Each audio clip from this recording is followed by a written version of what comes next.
Georgia experience. We actually asked them to turn the heat on the air conditioner off in here, turn the humidity up. That's the South Georgia experience. Welcome to Georgia. It's actually, I'm wearing a coat. It's kind of cool in here. And you can look, Alabama's here. He's got a coat. Where are you? There you are. He's got his coat on. It's nice and cool. This is what we're used to. How many of you, it's first time to be in Georgia? Raise your hand. Well, welcome. We appreciate you coming. If you drove here, Georgia is the largest state east of the Mississippi. A lot of people don't realize that. If you drove here and came from the Northwest, you came through Chattanooga, drove through Atlanta, got here, it could have taken you 9 hours to get here. That's not because Georgia is so big. It's because it's a well-known fact that Atlanta is 1 hour from Atlanta. It takes you, in fact, there are days you can't get to Atlanta from Atlanta. Traffic is that bad. You've experienced that, I see. So if you're going to drive back home, let me give you some advice. Sell your car here, buy an airplane ticket, and just fly home and use the proceeds of your car sale back home. Because Atlanta is not fun. I have to drive it a lot. So welcome to Savannah. Savannah is a beautiful city. It has a lot to offer. It's got great beaches. It has good food. It has a lot of history. It has a lot of conservation. And so make sure you get out and enjoy your time while you're here in Savannah, because it is very good. Everything that they have to offer is great. If you get out on Tuesday, tomorrow afternoon, there's field trips, and so you'll be able to get out and enjoy your time out there in Savannah. We've kind of set up, or the committee's done a great job. I mean, I'll give them a big hand.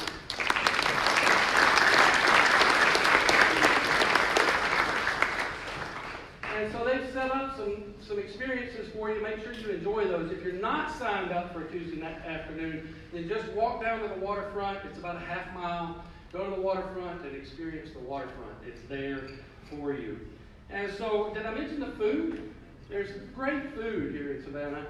And so make sure you experience the food. Also, if you want to go to the beaches, you got to drive out to Tybee Island. It takes you about 20 minutes to 50 minutes, depending on traffic. There's only one road to get out there, and you can go out to the beaches, or you can go up to Hilton Head to South Carolina, the co-sponsors of this event.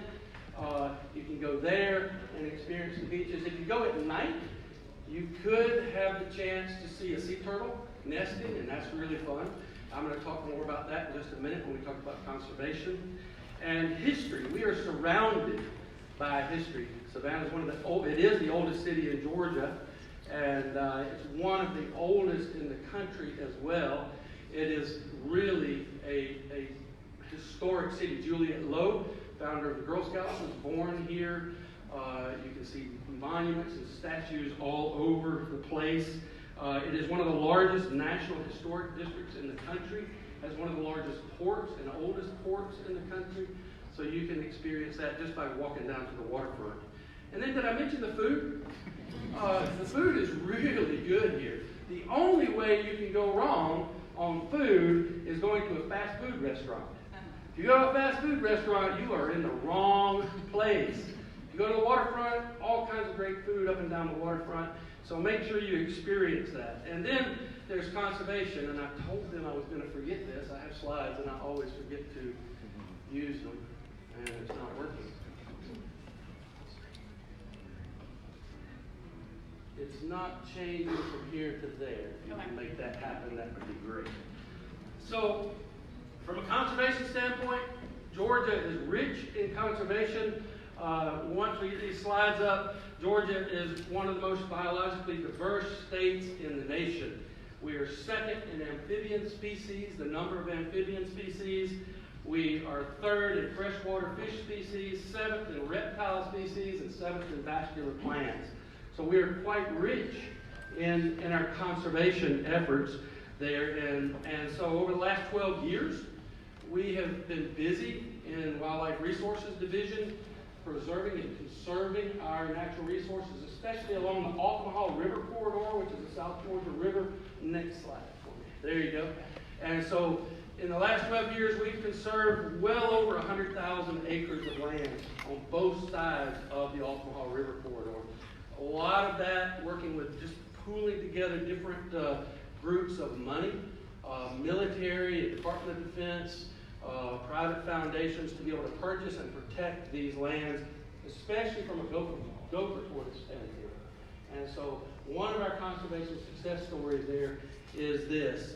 And then from there, we are set to break the record this year for sea turtle nests. I mentioned sea turtles a minute ago. We have had a record year this year. Previous record was set at 3,300 nests in 2016. Last year, we only had 1,750 thereabout nests. We're already well over 3,300 nests this year in 16. And so we're looking maybe at 4,200 sea turtle nests, which is just amazing. Our governor was out on Friday, Saturday, out on Ossabaw Island, and he and his wife were there. They were able to, I've got photos of him actually looking at some sea turtles coming into nests. So, like I say, if you go out to one of the beaches in the evening, you may get the chance to see that. So Savannah has it all. We've got the Altamaha River Corridor in conservation. We've got the sea turtle nest. There's bunches to do.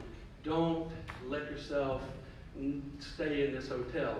Get outside. It's just as hot outside as it is in here. So get outside.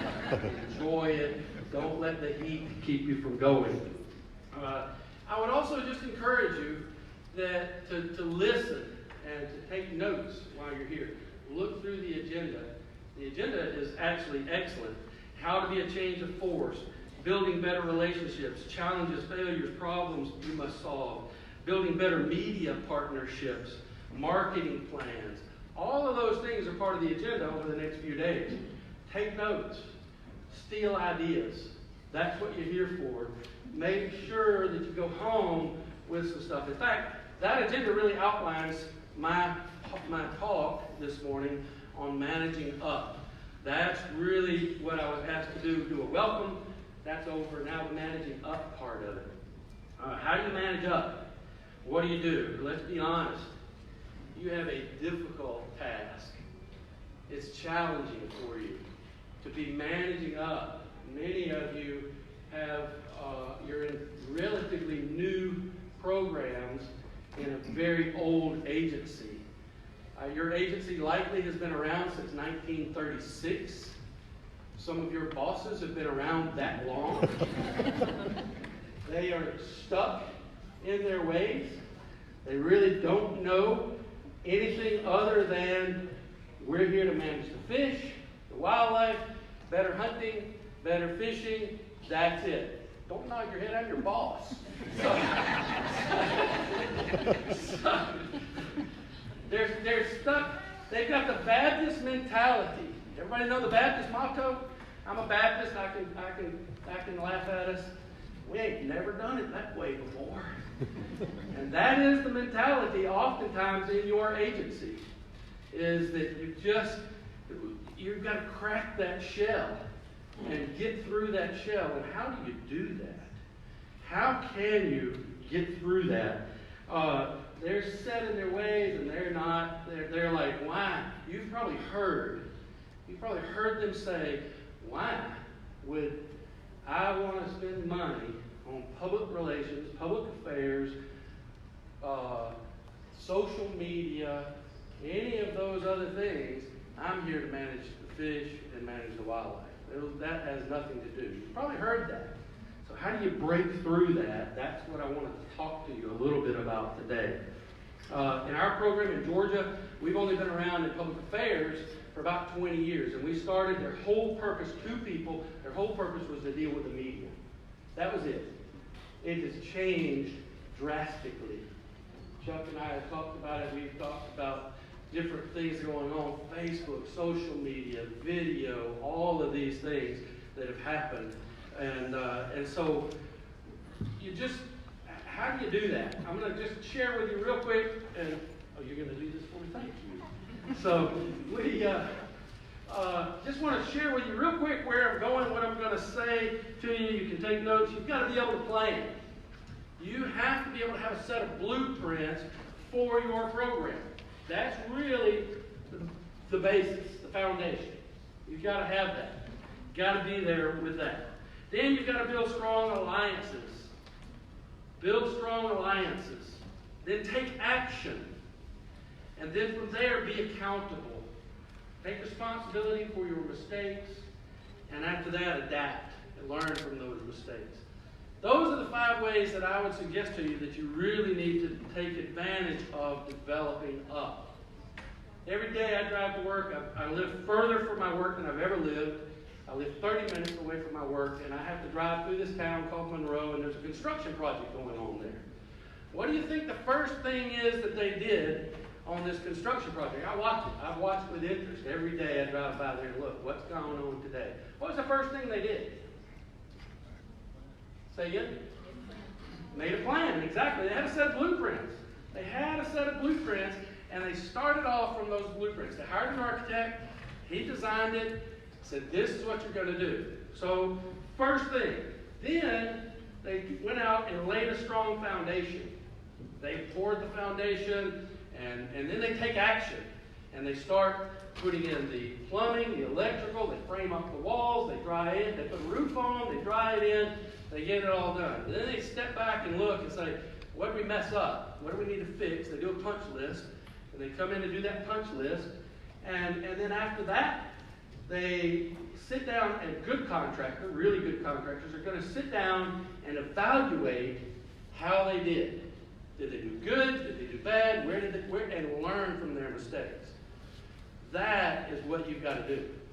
With whatever program you are in, whatever level you're on, you've got to develop a plan and work it all the way through. And so I want to talk to you about those different points. First off, able to plan. You have got to be able to plan. I started my career in Wildlife Resources Division in 1993. I was hired from the University of Georgia to come in and build Charlie Elliott Wildlife Center. Charlie Elliott was our first and third director of what is now Wildlife Resources Division, the position that I'm in. He was the first and third of those. And then he left state service and became Southeastern Field Editor of Outdoor Life.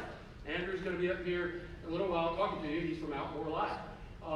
And so we wanted to name an education center after Mr. Elliott. And I was hired to come in. And I was ready to go. I had come to the interview with a plan and said, this is what I want to do. This is where I'm going. And I was ready to hit the ground. Our assistant director came in and he said, stop. You're not going to do anything until you flesh this plan out, have a set of drawings, let us know, let the commissioner know, let the governor know exactly what you're doing and where you're going and how much it's going to cost. I hated it.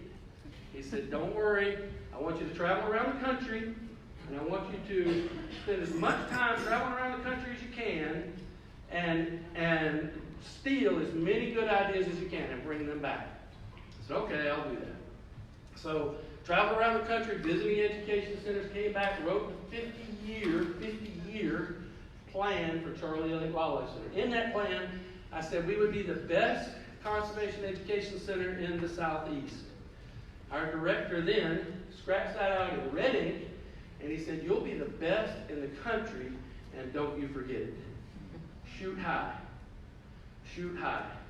When you write your plan, plan big. You can always adjust, plan big. They had told me money was no object. Whatever you can dream, you can build. I said, oh, that's great. After a year of designing that plan, they said, now go raise the funds to build the 26 million. I was like, whoa, you didn't tell me that. Exactly.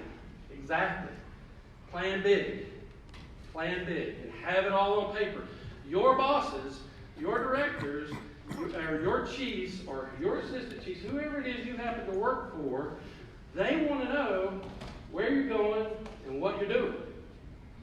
If they're good, they're going to just say, tell me what you're doing, tell me what you need from me, and they're going to let you go and let you do it. But you're going to have to build some trust, and I'll talk to you about that in a few minutes, with them to let them know, hey, I can do this. But it starts with the plan. It starts with building a plan. I can't stress enough the importance of it. As much as I hated it, I just can't stress enough how you got to write a plan. And you're going to have to manage up in the plan. When I presented the plan to the assistant director then, I had put Charlie Elliott Wildlife Center will be an experiential education center. He scratched that out and put experimental. I was like, no, that's not true. He had no clue what experiential education was. So I had to manage up and explain that to him as well. So build your plan, and whatever your sphere of influence is around you, make sure everybody above you that you can get to knows what your plan is. Then, once you do that, you've got to start building strong alliances. You've got to have a firm foundation, and that really comes from strong alliances. Every building that withstands hurricanes here, they're built on a strong foundation. And for you, your foundation is those strong alliances. With Charlie Elliott, we had the support of the director. You may have the support of your director. You may not. Your director may not even know who you are, but they may. But I will tell you, don't put all your eggs in the director basket.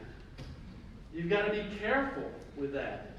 In the last 2 years, 28 directors. We have 28 new directors nationwide in the last 2 years.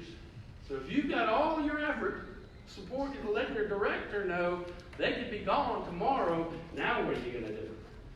So you've got to build strong alliances. When I wrote the plan, we had a committee of 50 people,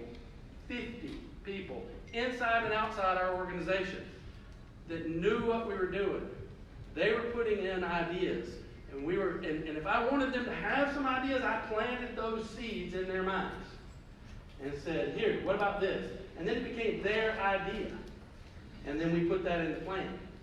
I had chiefs, assistant chiefs. I had Georgia Wildlife Federation folks, outside folks, all part of it. You've got to be able to do that. Our public affairs team does that. They build a strong foundation across the board with all of our sections and with our commissioner's office. And I was talking to some of the staff here from Georgia last night. One of them said, I'm not even sure how much time she works with the commissioner's office. She said 50%. I was like, oh, okay. Building those strong foundations with the people. If they call, they ask, you want to give it to them. Make sure you build that foundation. We have a saying in our department and Wildlife Resources Division, be nice to everybody. They might be your boss one day. And that proved true 3 years ago when I became the director. Everybody was like, what? Wait a minute. So I got phone calls from people that I had been at odds with. They were like, hey, Rusty. And they were making up. So be nice to everybody. Build those alliances. Build some strong alliances that you can really have your program plan vetted with, whatever that sphere of influence is. Like I say, you may not be able to get the chairman of the board of your directors or commissioners or whatever you have in your state. I had the chairman of the board with me, and with that, I worked for him the year we were building the first phase. I basically did whatever he said to do. And he actually defended me with the governor. The governor said, no, you need to move this, the commissioner. The commissioner said, you need to move this building over here. And he said, no, we had 50 people vet this. We're not moving it. Told the commissioner that I couldn't have done that, but our chairman did, because we had a strong foundation. We had built these strong alliances, and you need to make sure you do that. If you want your program to succeed, you have got to build strong relationships and alliances and make yourself invaluable to your division and your department. You have to. You have to make yourself as much as you can invaluable to your department. And then take action. Make sure you take action. We have a lot of plans and blueprints in DNR that have never been built. We have a strategic plan in DNR that's 25 years old now. The director, 25 years ago, asked us to write a strategic plan. And with that strategic plan, we all got together, had a big committee. We wrote the plan. The director approved the plan and put it on the shelf. Didn't assign anybody to actually implement the plan. 10 years later, pulled it off, said, hey, we need to update this. It was a new director, and so we changed the dates. We handed him the plan, said, here it is. Very good. It was put on the shelf, and nobody was assigned to enact it. 10 years later, director said, we need to re-look at this. Everybody on that committee that he asked to be on the committee said, we will resign first. Take action. Take action. Make sure that you take action. Our public affairs folks, they had a plan to do an email blast right when they started, email blast to sell more licenses, R3. They were going to do that. And it was to sell more fishing licenses, so fisheries is the obvious group to actually be the ones who were going to pay for it, $40,000. And they were old school. No way, why would we spend money on that? They had a plan. They said, hey, we can more than double your resources if you'll invest in this. And they resisted. The director said, tough, you're going to do it anyway. And so they went ahead and did it. And they did this email blast to women in Atlanta and lapsed anglers. And they more than doubled the funds that they had. They made believers out of the fisheries chiefs and the game management chief and the wildlife conservation chief. Because they had an idea, they were willing to take the risk, they were willing to take action. Then, if you take action, sometimes you're going to mess up.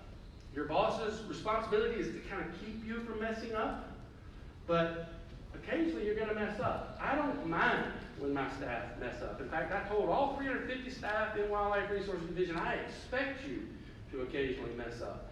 Don't mess up twice in the same way, or 3 times in the same way. You're not learning from your mistakes. But if you mess up, if you're not messing up, you're not doing anything.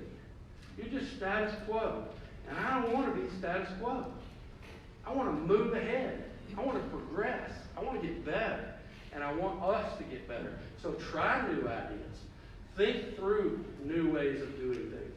Go and try to adapt and really take accountability when you mess up. This idea, it stunk. We fell flat on our face with this idea. But what do? We look at it, why did it fall flat on its face? And so we take accountability for our mistakes. We were building a dam at one of our WMAs. We're rebuilding a dam. We hired the architect. He hired a surveyor. Surveyor came out, put a pin in the ground. Everything was based off of that pin. They finished the work, flooded the dam, flooded the lake back up. It was 2 feet low. Something was wrong. We did some research, figured it out. It was a brand new surveyor. He had put the pin and misread 2 feet. The architect hired him. He owned it. He said, my mistake. He paid for the contractor to correct it. Everything was based off of that pin. It cost him a bunch of money. But he owned the mistake. And because of that, we still use that same architect because he paid for it. So if you mess up, go to your boss, say, hey, I tried, I flopped, this is what I learned from the mistake, and this is how I'm going to make it better. And that's what we expect. My former commissioner, when I got the job, he told me, he said, no surprises for your boss. Just no surprises. Make sure they know. So you're keeping them in the loop from the plan all the way to the mess ups, everything. Don't try to cover up the mistakes. Be accountable. And finally, when you are accountable and you do finish up, look at what you did. Be adaptable. Be really willing to change. Don't be married to that plan. It is just that. It is a plan. And so try to look at it and come up with some different ideas that you could be better. With the Charlie Elliott plan, we had a nature center in there, 3rd phase of Charlie Elliott. We've never built it. There's nature centers all over the place. Why build a nature center? We've evaluated it just last year, and look, what we really need is an indoor shooting sports complex. And so the nature center's gone out, and the indoor shooting sports complex has come in because we've gone back and looked and evaluated and adapted to what we had started. So that's what you got to do. You've really got to have a plan. Then you've got to build those strong alliances, a strong foundation. you've got to take action. If you don't take action, you might as well not have planned. You got to be accountable for things that messed up, and they are going to mess up. There will be times they're going to just mess up on you. And then once you've taken accountability and you finish each project, once you've done that, then look at how you can do better. Go back and evaluate it. When we have our statewide meeting, our staff gets together, we look at what went right, what went wrong, how can we improve. For everything you do, adapt it and look at how you can be better. Your bosses, whoever they are, they want to know where you're going. They want to know what you're doing. And that starts with a plan. And then when you make changes to that plan, your bosses want to know where you're going. They want to know what you did, what you're doing, and they want a report of how it went and how you're going to improve. Keep them in the loop. And if you do that, you're managing up. You're managing their expectations all along. And in fact, as you adapt, as you make changes to your plan, again, make it their ideas. You know, I sat down oftentimes and would discuss ideas, still do this, discuss ideas until the boss comes up with the idea that I have. They suggest it, and I say, that's a great idea, let's try that. And then we buy into that. My staff do that to me all the time. I know they do it. I watch them, and I smile. And I just let them go. And let them have at it. That's what you got to do to be able to manage up. And to be successful in your programs. So if you do those things, if you kind of follow through with those things, and manage those, then your program will be great. You can develop, and you may have to start small. You really may have to just start with one little $40,000 project or whatever. Take the risk, start small, build that trust. Talking to Jennifer last night, and she said, yeah, I'm in a new program. I'm having to build that trust and show them some successes. Show them some easy, early successes. Build that trust, and then they'll let you go. And we'll be all set there. So welcome to ACI. Take notes, steal stuff, and you'll be great. This is a great workshop. You can steal lots of ideas. Thank y'all.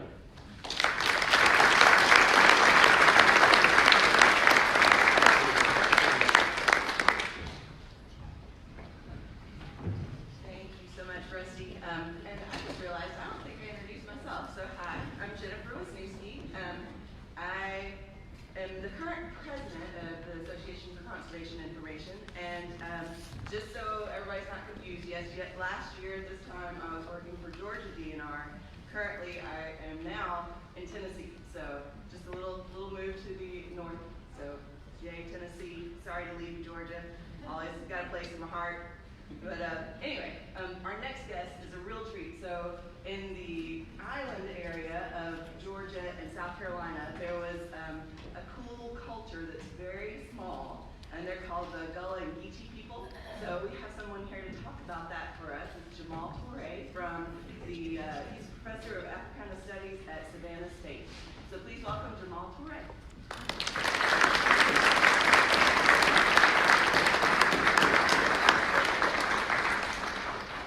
Stairs are over there.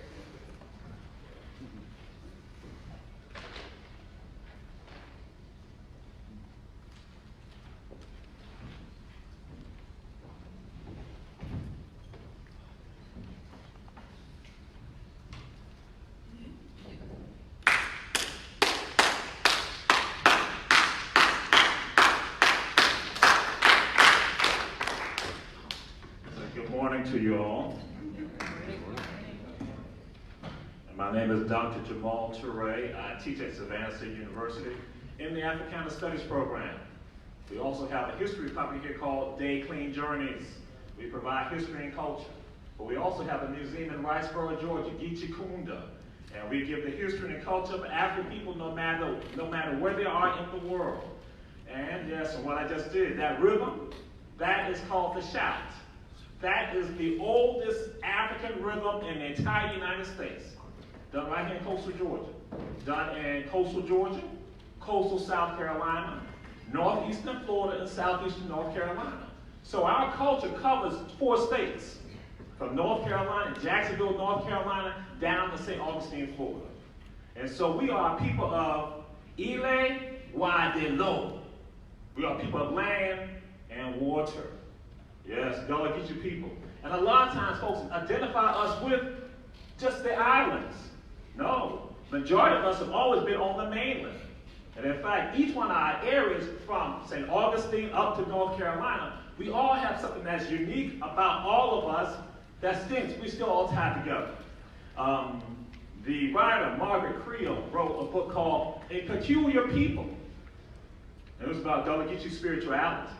And I said to myself, yeah, she's kind of right. We're simple, yet complex. But we're right there in your face. But people tend to ignore us and not understand us. Years ago, I had shared with some folks, not years ago, nearly 20 years ago, I said to a group of people, when I was doing a presentation, I said that we have to plant oysters. They looked at me like, what? Plant oysters? Like, y'all kind of backwards. Planting oysters? I said, yes, we have to plant oysters. Later on, I saw a sign in Savannah, Georgia, a billboard, a huge billboard that asked for volunteers now to come put oyster shells out in the creeks in the marsh.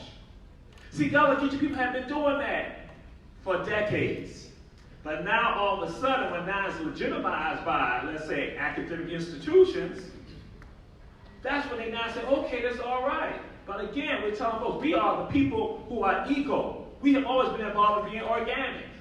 We've always understood the importance of the land and the water. And who are we? We are African people that come from Africa. I tell folks that our ancestors came across the water. They came across the water. They claim here for the knowledge of the Trinity. They had the genius of the Trinity. Ooh, do any of y'all know the Trinity? Am I around a bunch of heathens? But our ancestors came here because they had the genius of the Trinity. And what is the Trinity? Can I throw it out to you? Father, Son, and Holy Spirit. At least somebody wanted to placate me, yes. Here's a trick question. But most say Father, Son, Holy Spirit. I say no. Cotton, rice, and indigo. Yes, our ancestors brought here for that knowledge that they had. They were growing cotton in Africa and women to cloths. They're growing indigo, which is a green or a brown plant. They produce a blue dye. They're growing the Asian rice and the African rice in Africa. The Spanish said of our ancestors, they say, El Inia Azúcar. They said the Africans had the genius for sugar. So when Europeans went to Africa, they just didn't grab people willy-nilly. They went there specifically looking for people who had knowledge. And when they brought them over here, they would not generate the wealth that we see in the Carolinas, in Georgia, and throughout the South. Ooh, in South Carolina, throughout South Carolina. Cattle raising grew exponentially based on the Pula or the Fulani people who were brought in the 1600s over there, and they were the ones, rewind. Who are the Pula people? They make up some of our ancestors. They are raising cattle in Africa. So now when they bring that genius here to South Carolina, guess what? We now see cattle raising growing in South Carolina. The information is there for you. But like I said, sometimes you have to open up your mind's eye to see it. We want to help you. What we do, we plant the seeds so you understand who we are, these great people. I throw some questions out to folks all the time, even my tours, when I do presentations. And I say that our story is the American story. We're part of the richest tapestry of the American story. And in fact, people tend to think that we're peculiar. I'll throw something out there, but it may be unfair for some of you, but I'm going to throw it out there anyway. And you know what is the first black holiday in the United States? Some people say Kwanzaa. No, not Kwanzaa. Some say MLK. No, not MLK. It's called John Canoe. Now, some of you gone to the Caribbean. Some of you gone down to Miami. Some of you gone to the Bahamas. You've seen the John Canoe celebrations. And guess what? In the northern part of the Gullah Geechee area, in Jacksonville, North Carolina, in Wilmington, North Carolina, in the 1700s at least, they were doing the John Canoe celebration. And they did it on December 25th. Wait a minute, Jamal, that's Christmas. No, in North Carolina, in that part of the Gullah Geechee area, they did John Canoe, which is, as I tell us, is the oldest African holiday in the entire country. And most people don't even know anything about that. But guess what? You know it. But the bulk of us don't know the story. And I throw this out there to folks at times also. Most of us do not know American history. We know American mythology. And we feed it to other people. We give it to other people. And we feed it on to other folks too. They feed it on to other people too. Not giving folks American history. And when you know American history, I tell folks you are able to make bridges. You make connections. When you know other languages and other cultures, you are able to make bridges. When you are not doing that, then you're compartmentalized and you miss out on a lot of information. So again, Gullah Geechee culture. So here it is, the people in North Carolina holding on to a tradition going back to Africa. No one else can say that but the folks in this area right here. Then we look at a lot of folks, when they think about Gullah, they think about people in South Carolina. And that's how they label it. They say you're Gullah, academicians and lazy historians and lazy researchers have said that you're Gullah if you're in South Carolina and Geechee if you're in Georgia. And when I shared the same thing about the mythology, that's what we've had folks even in Jacksonville, Florida, when folks who come from Columbus, Ohio, had asked them and said, where are the Gullah Geechee people? They said, you got to go to Georgia for the Geechee people. Whereas now Jacksonville, Florida, is the largest Gullah Geechee city in the world. Wait a minute, Jamal, wait a minute. Jacksonville, Florida. But when you go down there and talk to folks down there about being Gullah Geechee, about 25% of that population will identify with the problem. So when it comes to our history, the largest group of all of us are in Jacksonville, Florida. That's Jacksonville. Underground Railroad. People talk about the Underground Railroad. And I asked this question to folks too. I said, what? Well, no, I set it up. I said, are you all familiar with the Underground Railroad? People say, yeah, I know about the Underground Railroad. And then I said, what was the direction of the first Underground Railroad? They laughed, it went north. I said, no, it went south. It went south to a place called Gracia Real Santa Teresa de Mose, better known as Fort Mose or Fort Mose, which is right outside St. Augustine, Florida. That's the first free place for Africans in this country. And who's the one that's inspiring that? His name is King Carlos, the Spanish king, because Florida was, again, a colony of Spain. So King Carlos said to the Africans in the colony in Georgia and the colony in South Carolina, he said, you can be free here as long as you become Catholic and pick up weapons to defend the Spanish crown. So the first movement of freedom for Africans in this country is not going north, it's going south through the southern part of the Gullah Geechee area, from Charleston County going on down to northern Florida. That's American history, and the information is right there. And we often talk about, now I'll let you all know this, my background. Savannah and Hilton Head Island. That's my family. Savannah, Georgia, and Hilton Head Island. So South Carolina and Georgia. So that's why I have a fuller view of the story. So I see both sides of the water. And what they often like to let us think about, that we are regulated just to being a people who were brought here in the 1750s, here in the colony in Georgia, to the colony in Georgia, the 1750s. That is absolutely incorrect. What happened on February 9th and February 10th, 1733? Africans were brought from Charleston, South Carolina, and Beaufort, South Carolina, to lay out the streets and the squares in this part of Savannah, from River Street to Oglethorpe Avenue, from MLK to East Broad. And I feel like the folks, I shared this with them, I said that goes to show you that our ancestors had engineering skills and mathematical skills even in captivity. But in Georgia history, and in American history, they relegate us to saying that, no, we got this guy here in the 1750s when they allowed Africans to be here. Wrong. They are here. Ooh. Those of you from Georgia, you know what I just said, February 10th and February 9th, 1733. And I know the folks from Georgia saying, wait a minute, Jamal. The colony got started on February 12th, 1733. Yes, they were here before the colony even got started. Yes, February 12th is the founding date of the state of Georgia, the colony in Georgia. So those Africans are here before it even got started. And so in Savannah history, Savannah lore, Georgia lore, and American lore, we throw it out there that these people were not here. And General Oglethorpe did not want to see Africans here in captivity. Absolutely incorrect. So these people, who are these people laying out the streets and the squares? Not just here in Savannah, but also in Brunswick, Georgia, Gullah Geechee people. We are, as I tell people, we are a foundational element of African culture in the Americas. Foundational. Because I tell people we have international Africans and continental Africans. And our stories are valid if you're not on the continent of Africa. Sometimes they minimize us also saying that you're really not African. No, yes we are. Because we hold on to some traditions that are still tied and woven to Africa directly. As Queen Quet has said, we are the living links to Africa. These wonderful people called Gullah Geechee. And when I'm crack like this, we're crack like this year. Crack oh, I just asked, do any of you speak?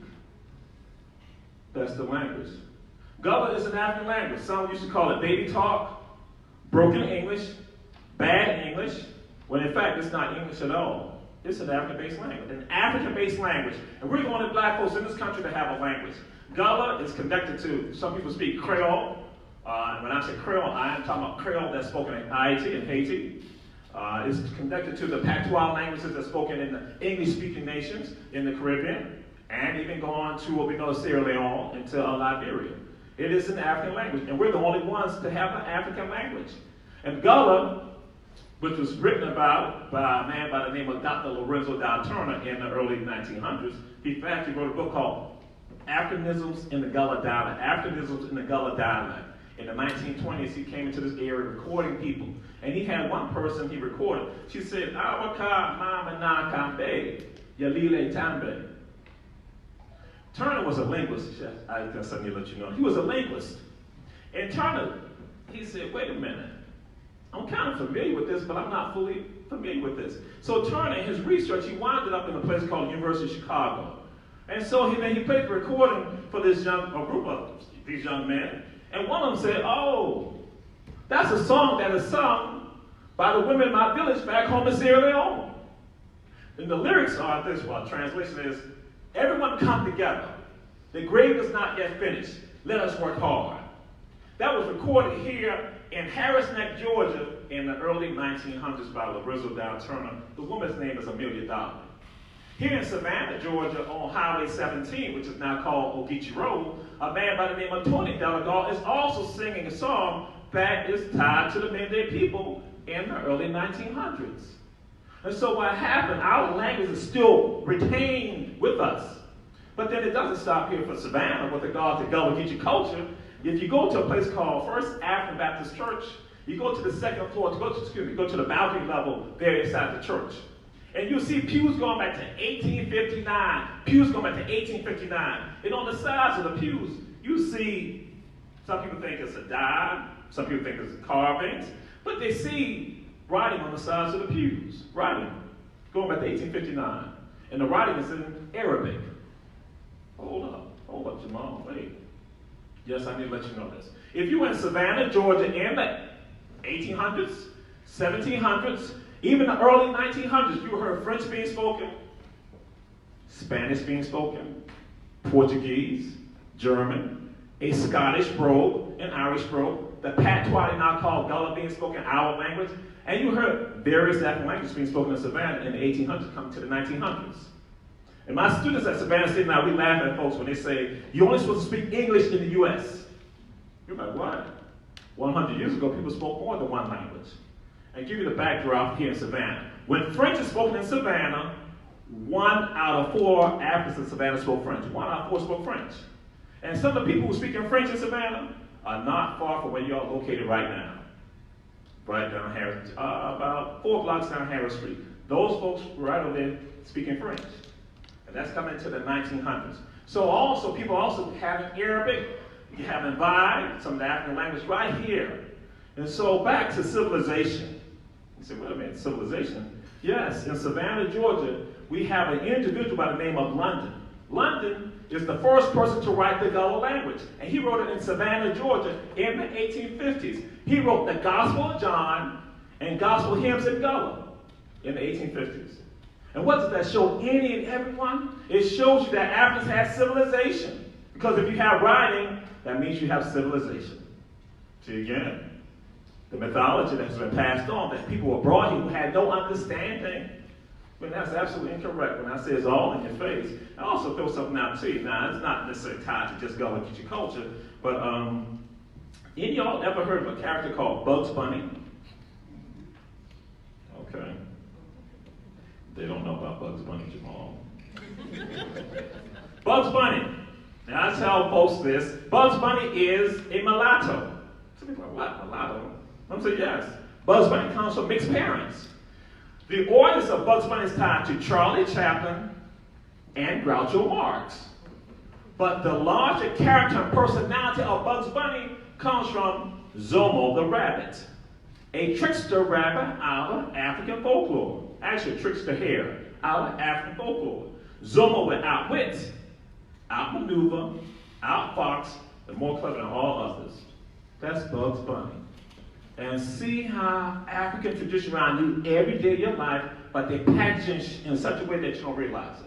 And right here, the other trickster that was prominent for folks, one called Anansi the spider. People in the Caribbean talk about Anansi a lot, and in South America also.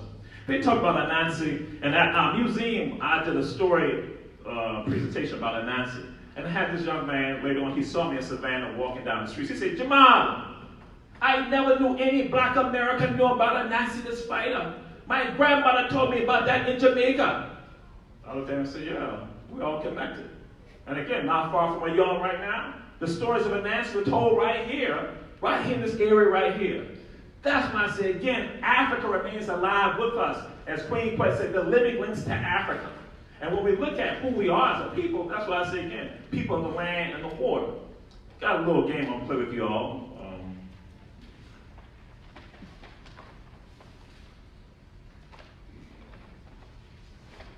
And this is what I do with people who then think they know our culture and our history, because a lot of times they're going to tell us who we are.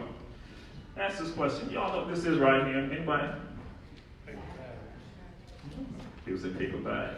No, actually, for us, it's called a stamp. Nobody know what a stamp is? Okay, let's say you have a baby. And the baby is hiccuping. What you're going to do, you get a piece of a brown paper bag, you then lick it, put it on the forehead of the baby. It's called a stamp. And the so-called expert in, what happens? The baby will stop hiccuping. And so the experts, when I bring it out to them, they look at it like, really? Because again, they're like, that's a brown paper bag, I thought. Right, you don't know our culture. Something else I threw out to you. And I said, what is this right here? And they said, oh, it's a feather, it's a feather, it's a feather. No, it's a Q-tip for us. What you do, you peel it down, and then it's what you use to clean your ears out. Yes. Simple things. I said simple things, simple things. I'm going to talk about the newspaper, but first I'm going to throw something out to you all. Have any of you ever experienced where you fell asleep, woke up, you tried to move, you couldn't move or couldn't speak? And I asked people, I said, do you know what's happened to you? And some of you will say sleep paralysis. No, I'm not talking about that. Some people say the haint is riding you. Some say the hant is riding you. Some say the hag is riding you. Some say the witch is riding you. Folks out of Louisiana say the Kush monster is riding you. People in the Caribbean say the dumpy, the jumpy, or the soakion is riding you. And I've had school kids out of Atlanta with us on our journeys here in Savannah, and they've said in 5th grade, they say, the devil's riding you. I said, okay, little kids. But there's a way that you can deal with being protected from those evil spirits. You put something on your walls of your homes called haint blue, or hant blue. Haint blue or hant blue is light blue, sky blue, royal blue, or medium blue. In fact, it's any shade of blue. You place it on walls of your homes, but also you can put it on the ceilings of your homes, or on the exterior of your homes. Our ancestors said, if the haint, the hag, the witch, all the evil spirits try to come into the house, bam! It serves as repellent. Because they say anything evil cannot handle anything heavenly. That's why all those shades of blue were tied to heaven. And you have people when you go to other places, they say, oh, we put the blue on because of the get rid of the wasp, the wasp. Well, no. People are still manifesting the culture and the history. But now some people, they didn't use, say, the blue. This is what they would do. They put a newspaper on the wall. And in fact, I tell folks, you go into some homes, you've seen where some older homes, they might have remnants of newspapers on the walls. Some people think it's tied to wallpaper. No, it's not tied to wallpaper. It's another way of protection. Because what our ancestors said, if the hags, the witches in the house, when we came into the house, they had to read every article or newspaper on the walls before they could bother anyone. And by the time they finish, it's going to be day clean. Day clean is a Gullah word, Gullah word that means new day. Dawn, when the sun peeks out the horizon. So they have to be gone by dawn. But then there's something else, another element. No corvezia. No corvezia. No covered eyes. As spirits, we do not have covered eyes. You have covered eyes. What some people do also, they get the newspaper, they put it into a bathtub of water or in a tub of water, and they'll say a prayer, 23rd Psalm or something like that, anything. And so once they take it out, let it dry, they put it on the walls. The spirits, when they come inside the home, they're not just reading the newspapers, they're also just reading also the hidden prayers that are inside the newspapers given by the people. All this goes right back to Africa, the living links. And then we have in every place that we, pretty much we live, our story is not, it's a predominantly we're in the 4 states. And my students at Savannah State will tell you that there are 3 underground railroads. They take the first one goes south. They say most people don't know about that. They take the second one goes north, and they say that's what most people know about. But they tell you there's also a 3rd underground railroad that's out west that goes north and south. It goes north to Kansas, free territory. But then it goes south to a place called Nacimiento de los Negros. Anyone know Spanish? It means birthplace of the blacks. And where is that place? In Mexico. In northern Mexico. And in fact, there's some African people down there who do the same thing, that same rhythm that I did. They do it also in northern Mexico at Nacimiento. They are descendants of Gullah Geechee people who are a part of the Trail of Tears. Wait, I never thought about that. On the Trail of Tears, Gullah Geechee people are also, because they're held in captivity by the Cherokee and also the Creek. So the migration, the Cherokee and the Creeks are leaving this area. They're not just taking, say, furniture, they're also taking their human assets. And so they get out to a place called Oklahoma. In Oklahoma, there, those Gullah Geechee people will begin to plan their freedom. And so they will make their way down to Nacimiento. But there was a group of them that in particular that were the leaders of that entire movement of freedom going down to Mexico. They were called African Seminoles. Now some say, wait a minute, African Seminoles, I thought, wait. It was just the Seminole, Florida State. Yeah, Florida State got us misguided too. There are Native American Seminoles and African Seminoles. And coming from the Spanish word Semarang, which means runaway. They're not talking about runaway cattle. They're talking about black folks that escape out of Georgia and South Carolina who go on to Florida. And they now form alliance with Native Americans. Each one of them have their own individual nations down there in Florida, but they have a common enemy, and that enemy is the United States. So in the 1820s, when Florida now becomes a part of the United States, there's a war that is raging in Florida. That I share with my students, I said that is the first national security issue in the United States, down in Florida. Because this war is raging there, because Africans and Native people are fighting the U.S. And in fact, there is a general, a U.S. Army general by the name of Thomas C. Jessup. We have Jessup, Georgia. Thomas C. Jessup said to the folks in Washington, D.C., the politicians in Washington, D.C. in the 1800s, he said, this is not an Indian war that we're fighting. He said, this is a Negro war. He said, we can defeat the Indians, we got to get the Negroes out of the war. He said, we have to give them what they want. And what did African Seminoles want? The African Seminoles wanted their freedom. So they received a peace treaty approximately 25 years before Abraham Lincoln issued the Emancipation Proclamation. And so they are 2 forced out of Florida to Oklahoma. And they are witnessing what has happened, people not being put back in captivity who were supposed to be free. So they are the ones that will lead the journey down to Mexico. One man who's a leader of the movement in Florida and also in Oklahoma, his name, well, he had a nickname of Go for John in Florida. but his name was John Horse. John Horse would now be a leader in Oklahoma also, but he would go down to Mexico and negotiate with the Mexicans about them having their freedom there in Mexico. Mexican government said to them, they said that you can have your freedom here as long as you defend the borders of northern Mexico and take on a Spanish surname. So John Horse, when he gets to Florida, his name now becomes Juan Caballo. John Horse in Spanish. So our people, these Gullah Geechee people, simple people, but complex. Complex, and again, I say part of the richest tapestry of American history. And we know that some of y'all may have some questions. We're open for any questions also that y'all may have. I know some of y'all may be shy, but we won't bite. Okay. Yes, ma'am. What's the estimated population now if you're thinking of all of them? Some are going to say 3 million. Some are going to say 3 million. Some are going to say that with regard to people who speak Gullah, they say 300,000.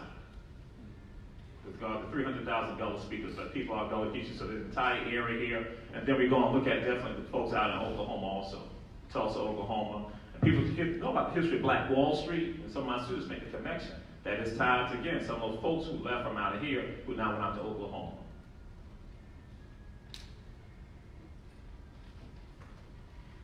Why haven't we heard this before? Why is this something I've never heard of? A lot of people say that. A lot of people. And that's why I share with folks, and that's a part of the mythology. And I had to go through it. And some of it was tied to, and I was going to say, it was tied to institutions, tied to governmental entities. For example, in the state of Georgia does not emphasize Gullah Geechee culture. Even though the people are living it and they are a vibrant part of the state of Georgia, they had us focus on other narratives here. And the narrative they had us focus on in the state of Georgia is the civil rights movement. Not focusing on this other element that is international. And so, again, and I have to go and say this, a state that did understand it in the 1980s, South Carolina. That's why Charleston and Myrtle Beach and Georgetown, South Carolina, that's why they emphasized Gullah Geechee culture, because they sat down. Parks and Recreation, they sat down with the folks and said, how can we drive tourism to the state of South Carolina in the 1980s? And what occurred, they said, Gullah Geechee culture. They said, this is something that pretty much nobody else has. And they said, the others who do have it, not thinking about it. And so that's why South Carolina has been driven with regards to that, and that's why they've been on the forefront. And I had one historian, a culinary historian by the name of B.J. Dennis. He said to me, Jamal, Savannah is just as important to the story about Gullah Geechee people as Charleston. And I said, yeah, B.J. And in fact, we're the ones that the language, pretty much, we're writing the language first for anyone. And so a lot of times I tell people that's why you have to know other cultures and know other places and not compartmentalize. So that's why part, again, the American history, we have to put it out there.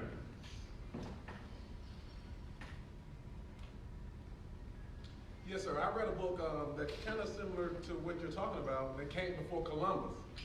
And this book explains about the Gullies and the Geechees coming here before Columbus, but they landed in Central America instead of North America. And with that, that's Ivan Van Sertima. Yes, sir. So he's talking about a range of African people. And so the Gullah Geechee people with us, our numbers went swept that 1600 time period. So yes, but came before Columbus. That's going down to Yucatan Peninsula, the whole mix and all that right there. And Leo von Watanu also, yes, right about that.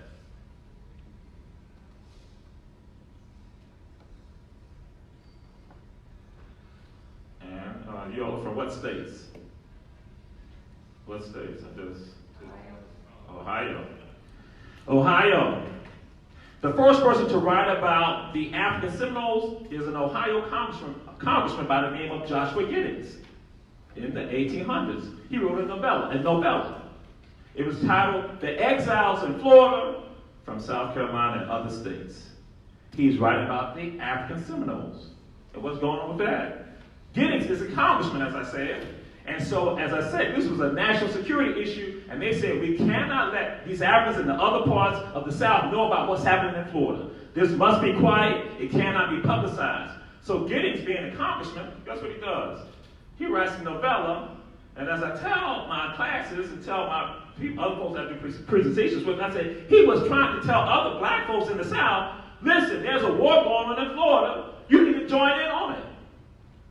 But I say nobody paid attention to him. Now he's the one to write about the African Seminoles. And so his book, and so I guess you all probably might not realize this. I tell folks, no matter where you're from, we can connect you to this area. That's one of the little special traits that I have. We can connect you to this area. And so that's why I was just asking where you all from. I was going to make a connection, but y'all didn't want to do that. Y'all don't want to play my game. I'll throw this out to California, for example. California. Any of y'all ever heard of a place called UC Berkeley? Berkeley. Berkeley is tied to Gullah Geechee Africans. What are you talking about, Jamal? I'm talking about the ones right here in Georgia. About 45 minutes away from here is Liberty County. Our museum, Geechee Kuna, is in Riceboro, Georgia, which is in Liberty County. There was a plantation there in the 1800s called the LeCount Plantation. And so the LeCounts have a plantation, so of course they have Africans on the plantation. What Joseph LeCount and John LeCount were going to do, they would then talk about, in their biographies, about how they went out into the woods with the Africans exploring the fauna. They also talk about how the Africans on the plantation made dugout canoes in Liberty County, Georgia. Later on, they would go to Ivy League schools. Then they would teach at the University of South Carolina. But then something happened in American history called the Big Shoot. Well, excuse me, in Gullah we say Big Shoot. Big Shoot means Civil War. So of course, because they're plantation owners, they're going to side with the CSA, Confederate States of America. They're going to side with them. But you know what happened? The South won the war. Oh. See, some of you don't realize that. I'll throw that out there too. The South won the war because there were still millions of people in the South who still support the Union. So that's why in Savannah, Georgia, for example, on Broughton Street, when you go down Broughton Street, when Sherman arrived in Savannah, they said initially the windows and the shutters are all closed, but when Sherman came, they did a parade march through Broughton Street in Savannah. They said the doors open up. People said, yes, we're back part of the Union. They were celebrating being a part of the Union. They said, we can now get coffee again. Yeah, they were like, happy to get coffee. No more embargo. So what has happened? So again, the South won the war. But back to, with regards to our ancestors. These people who had trained the LeCounts again decide they had lost their plantation. They decide to go to another place and start anew out west in a place called California. One of them would become the second chancellor of UC Berkeley. Another one become a science professor at UC Berkeley. When I have folks from California who go to Berkeley, went to Berkeley, say, LeCount Hall. I say, yeah, that's right. The LeCounts also will become co-founders of the Sierra Club. Yeah. See what happened?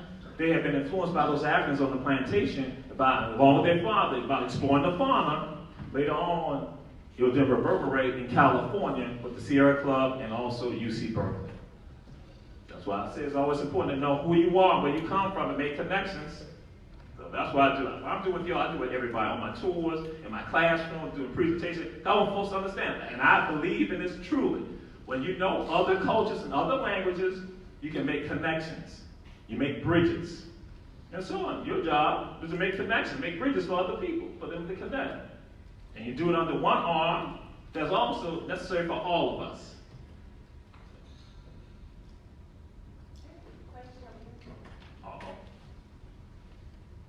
Okay. Oh, they're saying wrap it up. We just real quick, okay. Sorry, very important.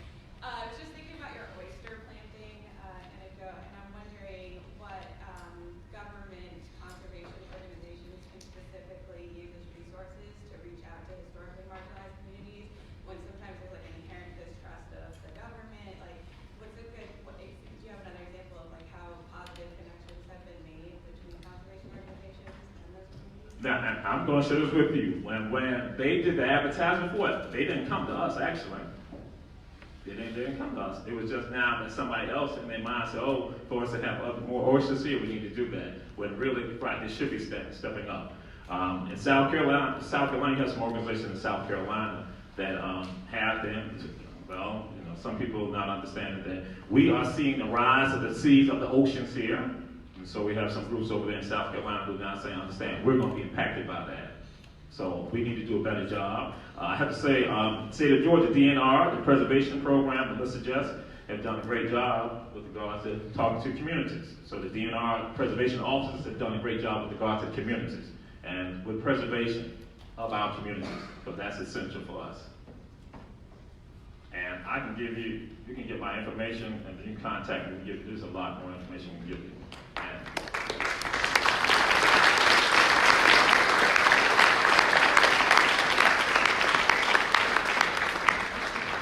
Thank you, Dr. Touré, for the history lesson. That was very interesting. All right, so to get on with our theme of relationships and relevancy and those three other R's that we're supposed to be worried about, we have our keynote speaker, Andrew McKee.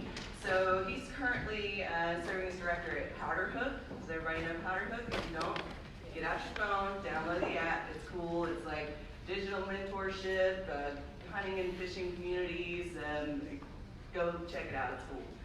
And he used to be the editor at Outdoor Life magazine, which has close ties to Georgia with Charlie Elliott and all that he did for Outdoor Life.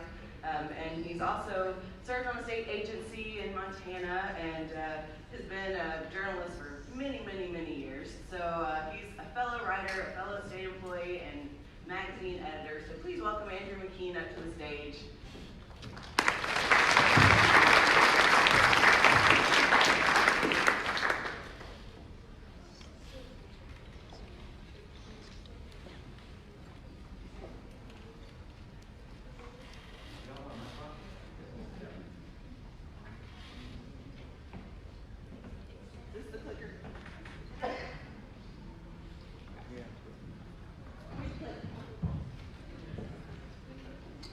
Well, hello. There's no way I can follow Jamal in terms of building bridges with the elegance that he did. Jamal, are you still in? Oh, he's out here. That was fascinating. I'm actually eager to talk to him about, I have family in Savannah that ran, as far as the family lore goes, I'm sure there's some mythology about this, a steamship from Savannah to Boston, which raises more questions than I can possibly answer, maybe. But thanks for having me. Years ago, I did, as Jennifer said, I worked for Montana Fish, Wildlife, and Parks, and I always lobbied to come to ACI. I was a regional information officer. I just could never quite justify coming, so I roundabout way of getting here. It's nice to be among friends and peers. What I'm going to talk about a little bit is an extension of what Rusty was talking about earlier, and that is Rusty was talking about managing up. I'm actually going to talk about managing out. I didn't quite know how to describe this, but I see Mike is in the back of the room. Is anybody else on the relevancy subcommittees that are currently going around with Wildlife Management Institute and others? Jennifer? So this is going to be kind of familiar to you. The reason first I was talking about, let's just talk about vision and how to be keepers of the vision within an agency. But I think you guys already do that. I think what you may have only sort of tangential awareness of is this entire national discussion about relevancy.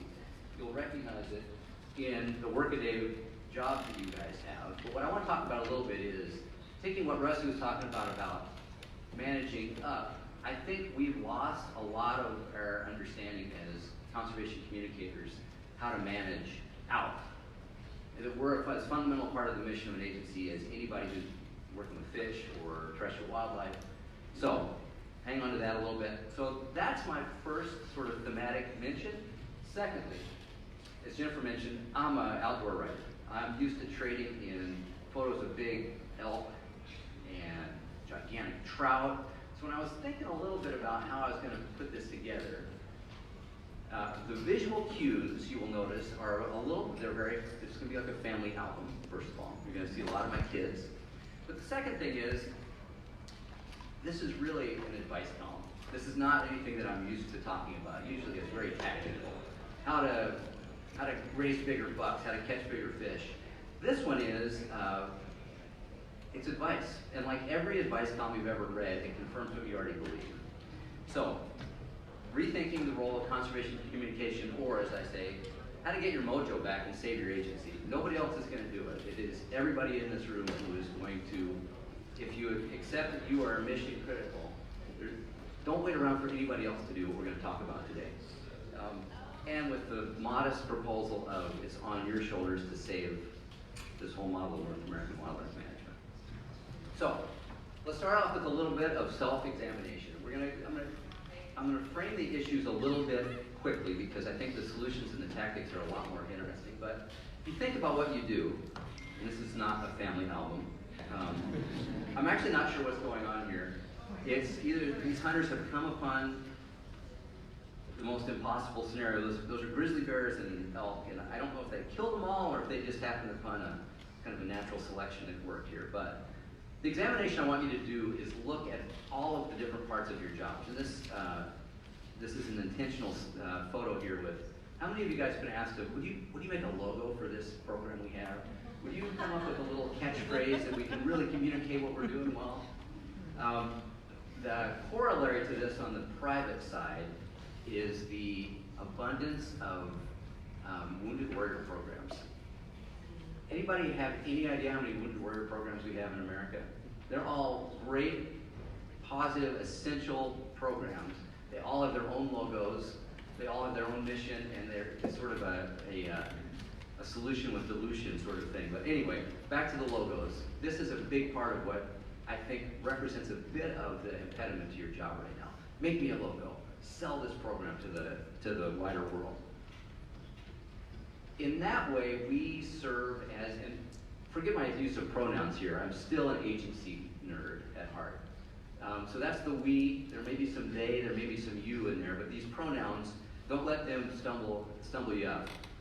I feel like whether we're in departments or out of departments, we're all in this together too. So those pronouns are kind of, they are intended to be inclusive, but we function as IT units within your agency. We are there to serve the functions of the internal workings. So that's where the logo demands come from. That's where the please, would you figure out a way that we can develop public messaging around this issue that's really critical to the department? Would you please introduce the new regional supervisor? Will you please talk to the public about CWD and not how to be scared of hunting? Those are all initiatives that are derived from inside the agency, and your job, and we do it well, is we tell those stories, I think, really capably. What I'm telling you is that's not nearly enough. This is the only, Eric Dinger, who's from Powderhook, the CEO and founder of Powderhook, was talking about this with me a bit. He's like, it's just a whack-a-mole problem, right? You're always in responsive mode. So this is the only slide I really have that is not family. These are my whack-a-mole stand-ins. But that notion of being constantly responsive is taking you away from a lot of the bigger, more important mission central jobs that we all need to be doing. And it's incumbent on you to do it, but you're under-resourced, you're always in response mode to somebody up the food chain, somebody who's been managing above you. As Dinger and I were actually talking about this, when I really started to synthesize and think about all of the things that I did as a conservation communicator and all my peers did within the agency do, all of these in the private sector are things that are handled by ad agencies. Build a logo, develop messaging, have a marketing plan that sells a product or a message. In the private agency, these things scale up and down as required by the client. And the client, in this case, is somebody who's paying for those services. I think you guys might recognize that the clients within your agencies are your peers, they're your colleagues, they're all of the people, the division administrators, and they're the director's offices. They're all internal. I'm seeing a lot of heads nod about this. When you're serving that clientele and you're doing it well, it's a self-perpetuating machine. The next time you're invaluable. You were invaluable that last time, but you're going to be even more invaluable this next time. The better job you do, the more locked in this box of client services you get. But I think all of those sort of imperatives are taking us away and taking you away from the recognition that you're actually serving a whole different clientele. I think a lot of, especially the new directors get this. I think a lot of the NGOs get this, that what we're missing with the agency inner workings is we're missing out on the client being the public and the engaged public and the whole mission of citizen conservation and habitat protection and everything that the agency was developed and derived to defend and do.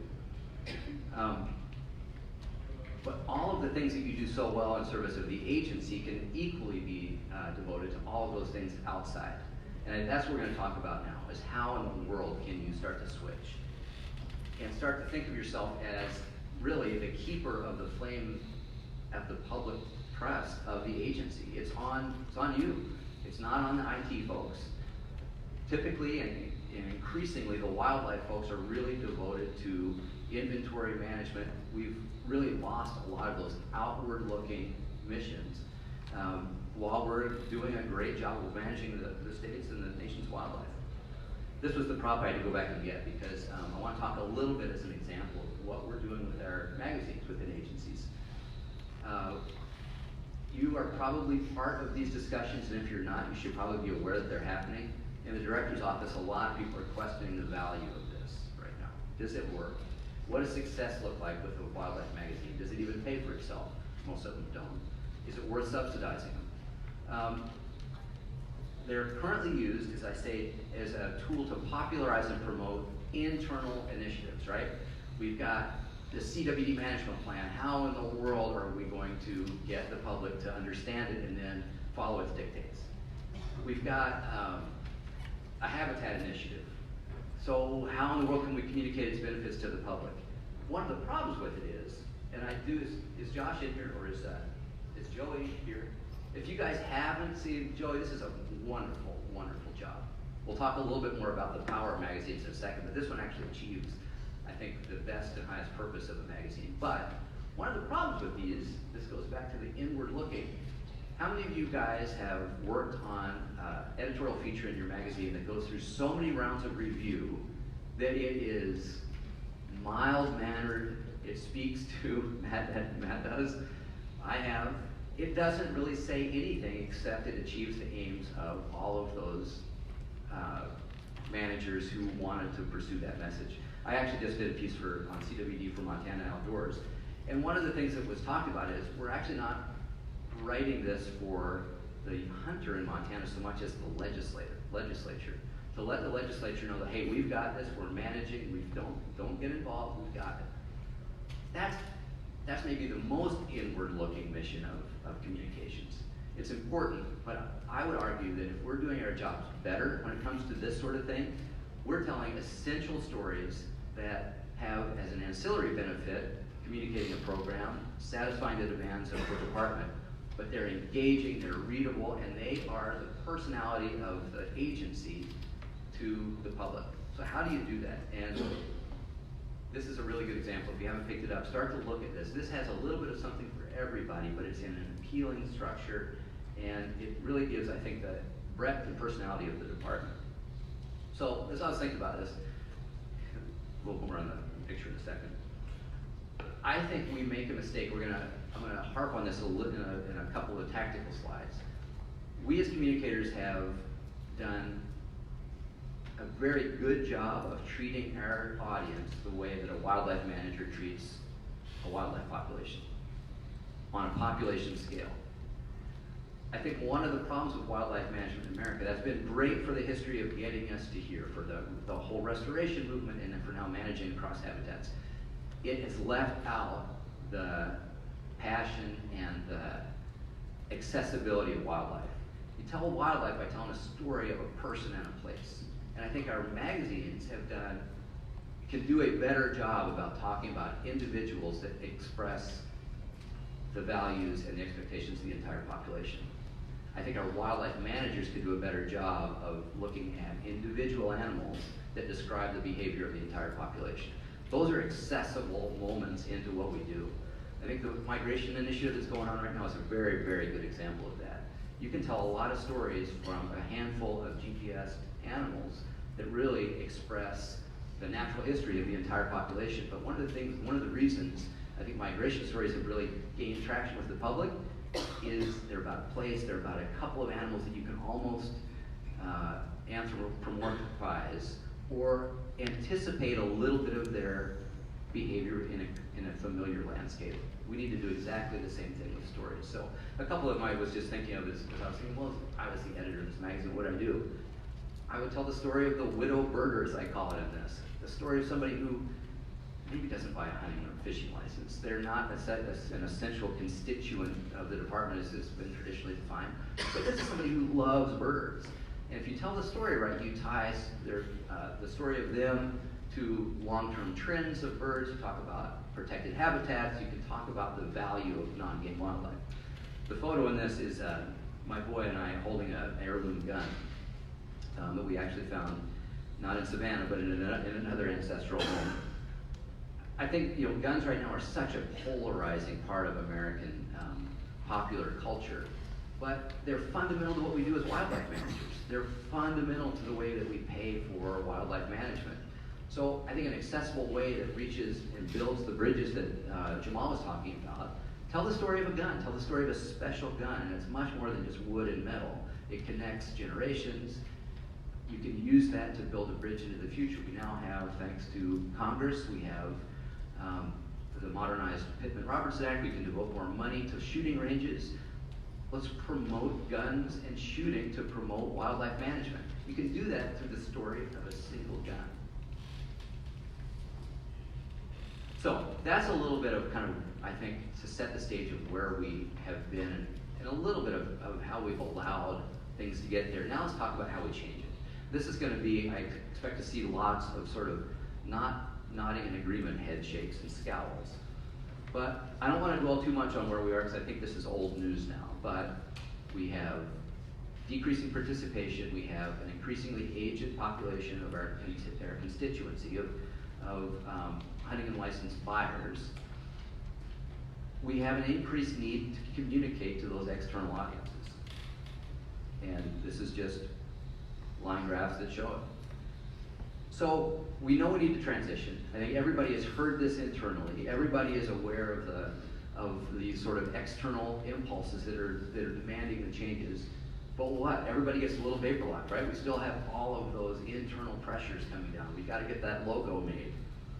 So I wanted to frame this in two ways. I think the first one is happy news. It's positive. If I had a kid smiling, I would, but instead I had a map. That's a map. It's a map, okay? It's a road map, I guess. It's from last week when we went camping. But the time is right for this. The change demands action. Nobody can deny the change. And I think what every agency right now is balled up on is what do we do? The happy news is there's lots and lots of partners to help us guide through this. I think the R3 movement is absolutely the most positive thing that's happened to us. If you have directors and agency leadership teams who will listen to it and empower you with managing that, hell yeah. You've got the Wildlife Management Institute that is really devoting a lot of time and effort to this issue of relevancy. You've got the Governor Recreation Council. We're starting to see that we've built these in the West. Now they're starting to go lots and lots of different places with really a business focus, but I think there's lots of time with what agencies do in terms of outreach. We have technology that can help tell those stories and help do your job more simply and efficiently. And this is something that we learned a lot in our subcommittee on relevancy, is there are lots and lots of new and potential constituents out there who have never heard of the State Wildlife Agency. They have no idea what we do. Let's tell them, let's show them, but we can't do it with the same outreach messages that we've been doing. So that's the positive side. I think the table is really set for us to make some good headway. Here's the hopeless and cynical side of it. You're going to have a lot of resistance from your peers, from your division administrator, from the director's office. In times of change, one of the social demographic or the social science conclusions is people get paralyzed. Yeah, we know we need to change, but we don't want to make the wrong change. So you're going to hear a lot of that. You may have directors, and Rusty, I think, was exactly right in terms of make alliances with the director's office, but don't make exclusive alliances because those directors are temporary. Directors may get the idea, but they may be reluctant to take the next step, which is institutionalizing the changes we're going to talk about in a little bit. I bet your job descriptions haven't changed in 20 years. That's a structural change I think that needs to change. I'm guessing your job description right now says that you are in a service role. If that's a wildly different expectation from an administrator standpoint or a human resources standpoint to somebody who is, no, my main job is to work on outreach outside the agency. There's going to be distrust of technology within your department. Yeah, we know we need to adopt it, but this whole mobile first technology is probably just a passing phase. It's going to go away. And as Rusty said, you may have permission to take a chance, but maybe you don't have the runway or the latitude to fail. And people may judge you by one misstep or one blind alley and not give you enough room to turn around and then make it right. Every time I've talked to people about this, they said, yeah, we get the idea, we know we need to change, what can we do? I think this right here, this slide is talking about, everybody's looking for that good example. How many of you in your agencies have basically a combined information and education branch, and you're part of the information part? Certainly Montana is that. We've been built really cleaved right down the middle. It's information and education about in equal parts. This is interesting because I think the education part of your agency is actually a very, very good example of ways that we've gotten it right and have planted the seed for this good example that we can take to directors' offices and commissions and say, here's exactly how we're going to put more emphasis on reaching outside the department than in. So agency educators they're programmed for outreach. They're routinely engaging non-traditional constituencies, whether it's 5th grade classes or the senior center giving natural history programs. They're rarely talking to our core constituents. They're approaching their work in the same way the wildlife manager does, with a science-based, demonstrated outreach effort that has measurable outcomes. And they're promoting ideas central to the agency's success. As I say, it's environmental literacy, appreciation for place-based and experiential learning, and resource stewardship. All of the things that on paper we say that we do, but when we're building those logos and just responding with that topical news release, we're not necessarily taking that big step and really swinging for the fences with building an awareness of what our agency does to that larger community. So I think I would engage your education bureau chief in some of this and talk about exactly that. How do you build those connections to the outside? What are the expectations of people where you go and talk about agency culture and agency mission to maybe the Teachers Association or to superintendents where you're trying to get into a school? So what does change look like? And this is where I want to get into kind of that tactical level of, okay, we get the idea, we know we need to do it, how do we do it? First of all, it's a volume thing. It is more and different outreach to external constituents. It's not your same trap line where you go and talk to the Weekly Newspaper Association or you talk to the friends who you know are going to communicate your message. It's that use of storytelling. I can't emphasize that enough. Using stories of people and places to communicate the larger ideals and missions of the department. It's that smart use of technology and data. It's training internal colleagues on this. I'm going to talk about this in another slide. But this is a good chance to at least raise an example of this. Internal colleagues have an awful lot of that institutional knowledge that they're either afraid to communicate or they have been trained not to communicate because you guys are the communicators. So why would a biologist take on that role? When I worked for the department, one of my first jobs was to go learn some of the successes that were going on with what then was new in terms of the conservation benefits with landowner assurances. In this case, it was in southwest Montana. It was the fluvial grayling. I don't know if you guys are aware of this, but Montana's Big Hole Valley has the last population of post-glacier river-dwelling grayling in the lower 48. Alaska's full of them. Montana has this one population, and it was on the ropes. It's a big-time irrigated valley, and there were a lot of consequences for irrigating agriculturalists. And so the department's fisheries biologist went in and said, look, we've got to change irrigation practices. If we do these things and we do them right, you're not going to have some of the draconian measures of an Endangered Species Act mandate on your land. So there was a lot hanging on these meetings. The reason I was asked to come along is the division administrator at the time said there's a lot to learn from Pat. He was a fisheries biologist at the time. He had all of these crusty old ranchers hanging up "I love grayling" posters in the big hole bar.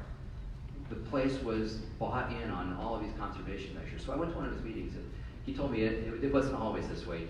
Early on, there was lots of those arms crossed. There was lots of entrenched opposition to this idea that we're going to have to change our whole 120-year-old irrigation system. And as you know, in the West, water is everything.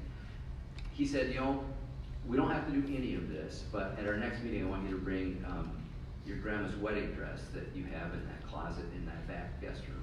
And I want you to bring the family Bible, the one that came from Norway that's still in, you know, Scandinavian, has the old reindeer bound cover on it. And they kind of scratched their heads thinking, what are you talking about? He said, this is what we're talking about. We're going to bring these and we're going to make a big pile of all of these heirlooms in the middle of the room and we're going to burn them. And that got the attention of the ranchers. Pat then said, what we're talking about is Montana culture. This is their heritage. This fish has been here long before we have been. We know that these are culturally important things to you. If you don't care about the fish, you probably also don't care about these other cultural things. Let's just burn and be done with this whole thing. That got everybody's attention. They came to the meeting the next time with not their family Bibles, but with a willingness to at least talk about how they could change the management regime and really save this fish that was a part and parcel of their whole landscape. That's the sort of thing I think a wildlife biologist, a fisheries biologist, somebody who's dealing with the resource on the ground, telling the stories of what management looks like and what that critter means to a place. Those are the stories I think we need to be telling more, not an agency plan or program, programmatic change, all of these things that the public doesn't understand, but they understand the cultural value of native wildlife.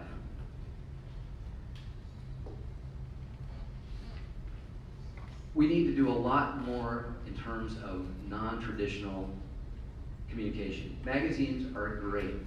Facebook is better. Anything that you can deliver mobily is going to get attention of people. It may just be just a hook to get them to care about something or to come to a meeting or to buy that fishing license. But we can't rely on the same methods that we've always relied on. And you know that, but it can't be overstated. And then we have to use non-analytic tools. We've got to use emotive content. This is why video is so resonant. You've got to use more video. So some examples of what this might look like on the ground. When appropriate, the individuals, not populations, to tell the stories. I think you have to be deliberate and decisive about which internal demands that you do respond to. And this is where, how many division administrators are there in the room? I think this is something that the information division administrator in your agency has to understand. They serve a protective role if we go down this path. They have to be the ones to say no to their peers in the management team. If they're just a filter for all of those demands, you're not going to have the room or the permission to do any of this. So you've got to build that in terms of Rusty's managing up. You've got to manage up to the person who is building those work plans and managing. The next one is talking about the power of that biologist. There are some incredible voices with your agency. You probably know about them. Use them.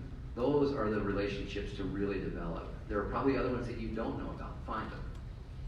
And this is, I think, where the regional offices in the structure of a lot of agencies have a great power to bring those grassroots voices and that essential field research to the fore and really build programs and build outreach around that. Seek out those authentic voices. And this is one of the, I can't emphasize this enough. One of the things that made Charlie Elliott such an eloquent spokesman for an entire generation of American sportsmen and sportswomen was his authenticity. He came from this place. He talked about what it was like to sweat in the low country. That authenticity is everything. And you've got to be able to measure this. Whatever you do, and this is what Rusty talked about, building that plan, that blueprint, you've got to be able to measure the effectiveness. More tactics. You got to find those allies, and you've got to find them outside the agency. Somebody who's going to be willing to take a chance on allowing you to tell a story in a different way. You know, maybe it is a news director at a television station who is looking for a different way to engage an audience. Maybe it's a college professor who's looking for a different way to have an experiential learning program. You've got to work on that job description, and this is not my strong suit in terms of sort of administrative subterfuge, but this is the way you're going to sustain this change. You cannot continue to hire people who are just going to have a narrowly defined skill set. You've got to start to look at the same people that ad agencies are hiring. And as an aside right now, I would say this is a very, very good time to start recruiting this next generation of conservation communicators. The outdoor writing industry and outdoor publications are in a hot mess right now. There's a lot of talent out there that is looking for stability of an agency, a place to tell stories, and a place where their vision and their creativity is supported. But in a lot of cases, the job descriptions are written so narrowly and for really a technician and not a full-born communicator. You have to be able to promote those early successes. And Samantha, I think, is in a great position to help tell a lot of those stories. The R3 movement, I think, is the most positive thing. As I said, it's coming along in a long time.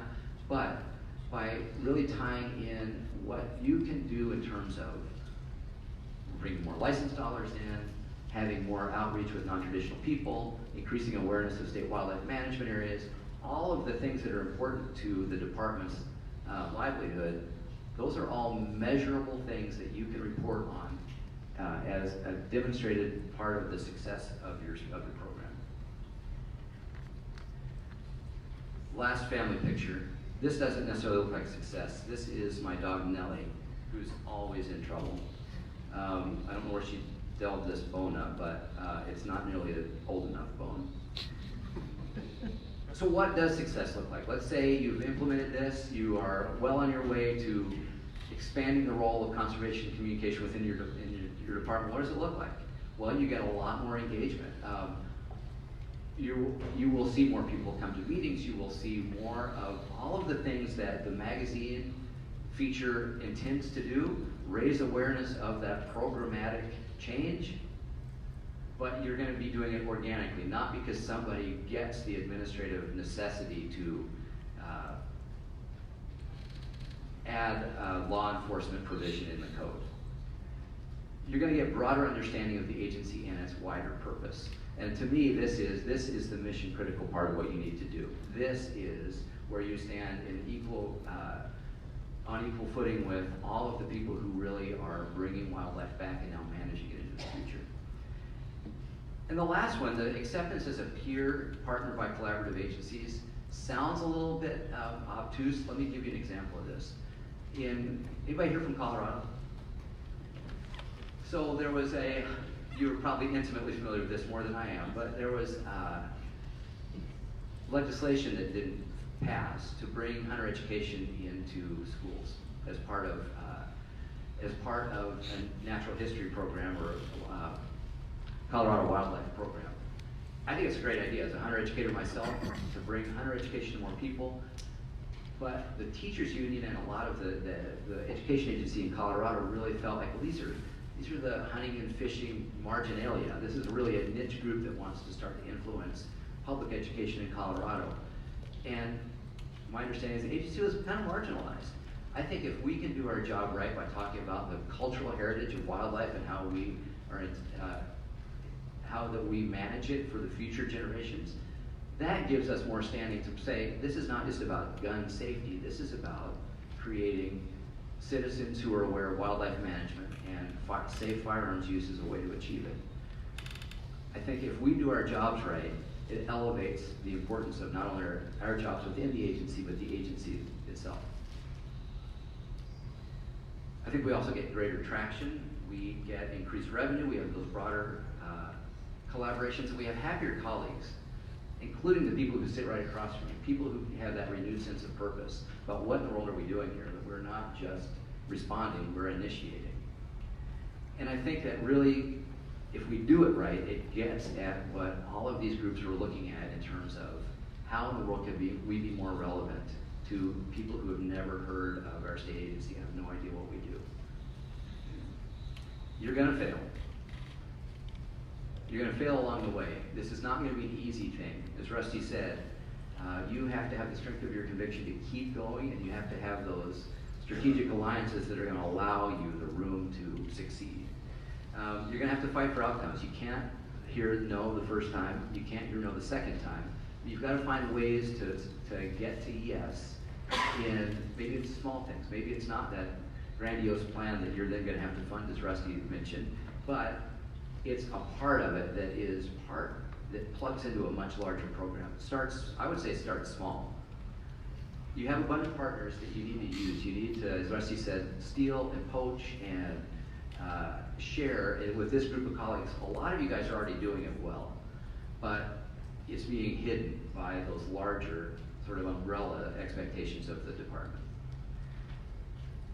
The main thing you have to know is nobody else is going to do this within your department, and if your department doesn't do it, the outcome is pretty clear. We're going to have smaller budgets, we're going to have fewer people, we're going to minimize all of that conservation work instead of expand it. So if it's not you, who? I guess this is what success looks like.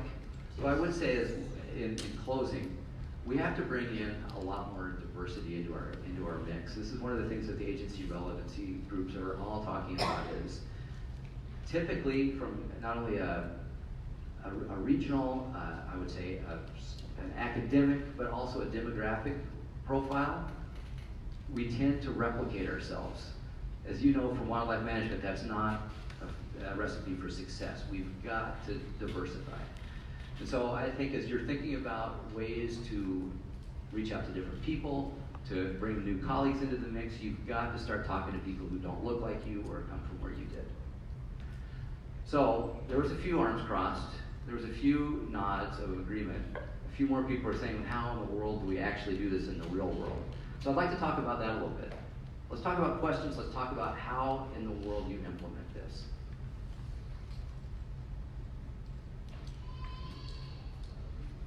Matt, I know you've got a question. Yeah. I just crossed the wire. Not in opposition to you. Eric.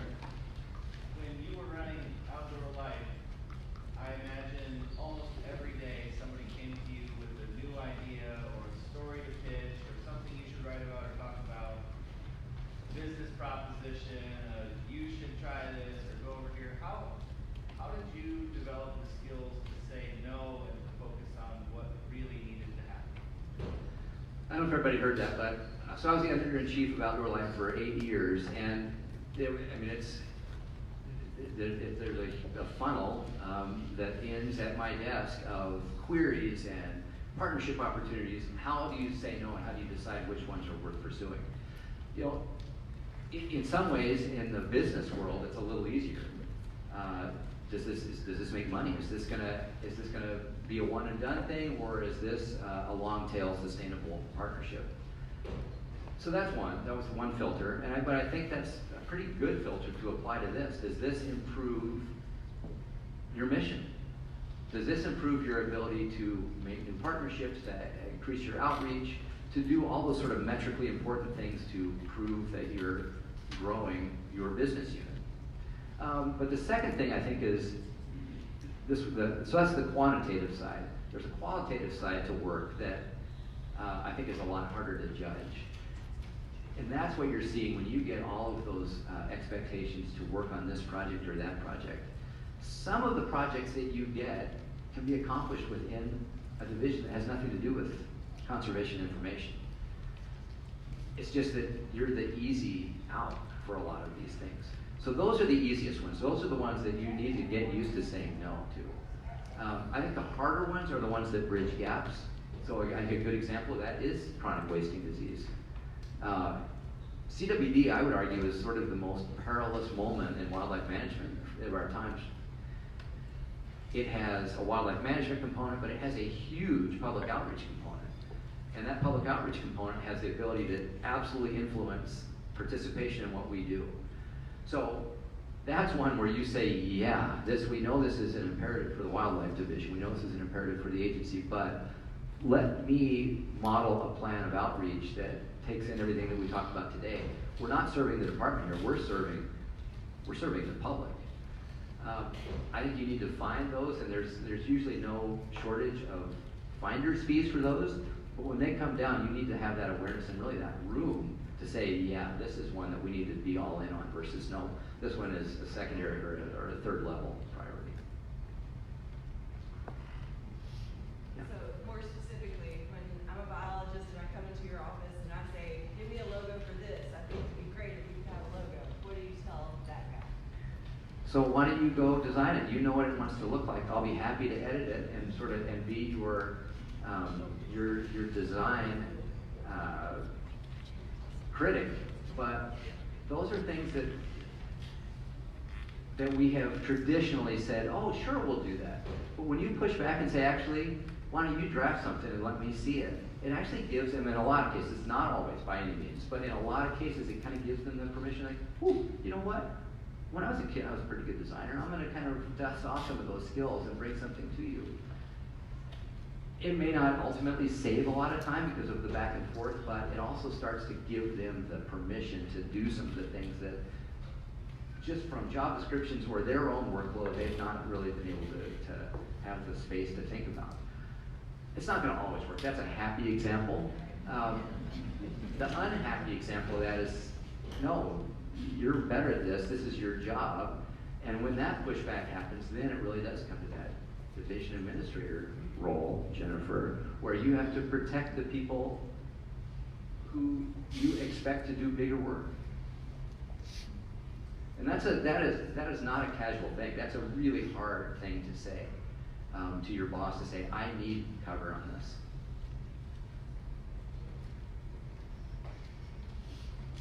Sam? Use the term marginalized, and I quickly Googled some information about the definition. I think that's a really relevant term for what we're kind of embracing right now. But it's not just from the new audience that you're trying to bring in, but also from a traditional aspect of it. So you talk about your work relevancy and engaging new audience and bring them to the table. Can you offer any insights on how to use balance so that we can avoid marginalizing certain other audiences? I think this is the crux of R3, is how do we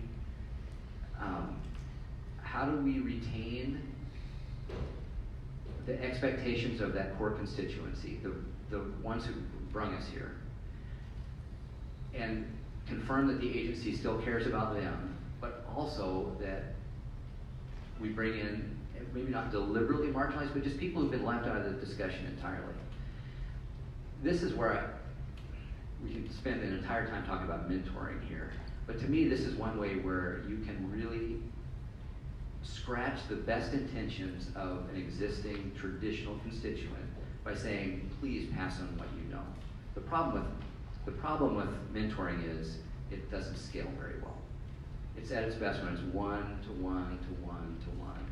But I feel like that is, once we figured out, and we're finding ways to do it on a more scalar way. But to me, that is the best way to build those bridges that Jamal was talking about, where we bring people along so we don't have, like, one of the worries of the traditional constituency is, whoa, you're gonna bring in people to this club that I don't have anything in common with. I think if we can allow them to be the agents of that change, that's the most sustainable way.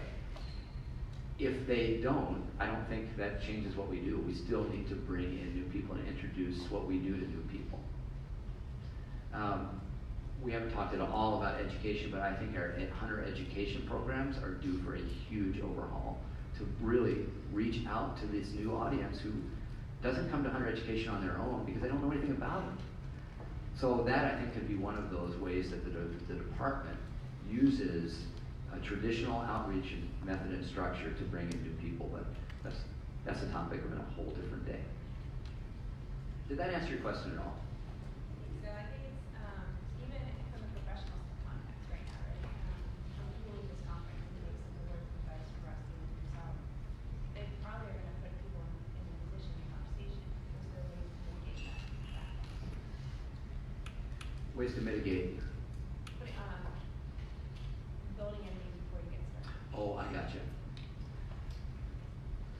is where I think a lot of the work that happens outside the room that is framing the need for change needs to be better communicated within the department.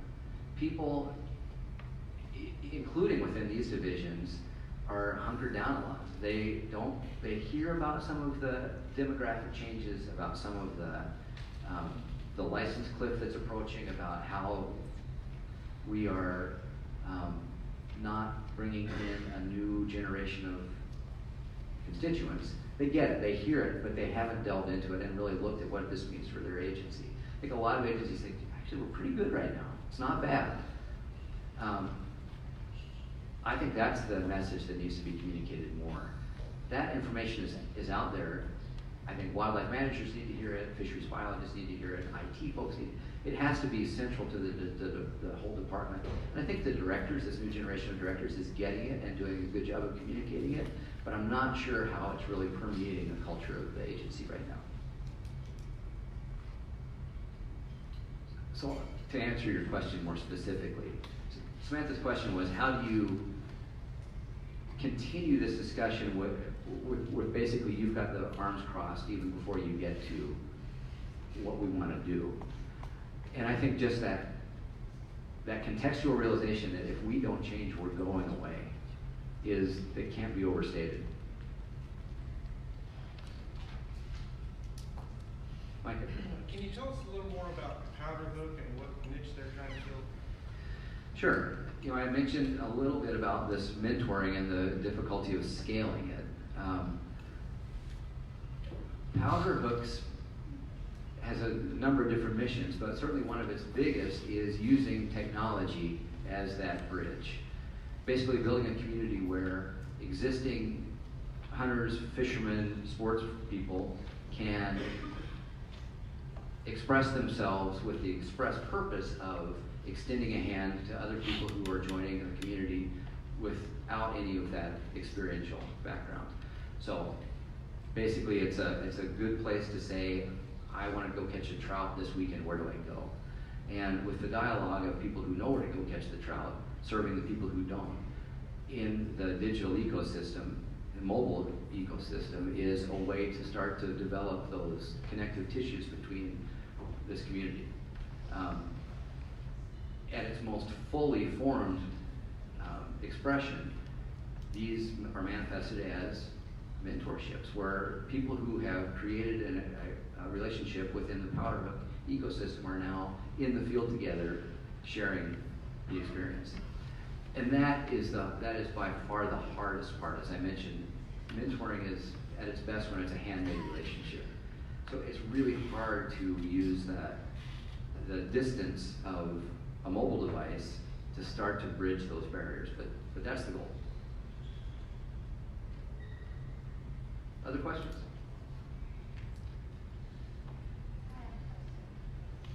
Oh, yeah. I have a question about measuring, determining your success of projects. I feel like I'm from Nebraska, we've tried a lot of new things. A lot of what we've tried has been geared toward non-traditional audiences or geared toward youth. Youth especially don't need biolicense, like a certain age. And so how much do you invest in a initiative? Like how long you invest in it? Or is it something that you're going to have to invest in a while before you see any change in license purchasing? It's just really, really hard to know if you're having an impact. And so I guess, on one hand, you're really pressured, like, so what you're doing, so how it's making a difference. And on the other hand, we want to be trusted and making the right decisions. We don't necessarily know that. So advice, clarity. Yeah. So the question I don't know if everybody heard is how do you measure this? How do you measure effectiveness? There's a really cynical way to answer that, and that is you're not going to see the results of your work during your career. As an aside, I've heard that more frequently in the last 2 years than I have in my whole working with agencies. And it really comes to these sort of gigantic tectonic plates that are moving. Even when it comes to CWD, we don't know what's really going to happen for a couple of generations. In terms of how do we measure, in a more near term, what you're doing, I think you document everything that you're doing, and you really, I don't know what you do now in terms of the information side of your job, but I'm guessing that you're logging contacts, you're logging audience size. You need to do more of that, but you also need to do, I think you need to use more technology. One of the beauties of technology, and one of the things that has terrified me as a magazine editor, and anybody on a sales side of publications, is there's no way to measure accurately the reach or engagement of a back page ad in a magazine.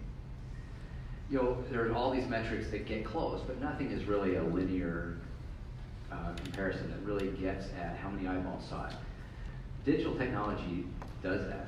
You can actually measure all of the things that matter in terms of the reach of it, the number, and the way that people engaged with your messaging. So I would say, if it's important that you get a metric that you can use to defend your work, use technology. And really be very focused on that back end. Understand how to use dashboards, understand how to use metrics, and use that to defend what you're doing, and to really, I think, invest more people in what you're doing. That's a bit too tactical.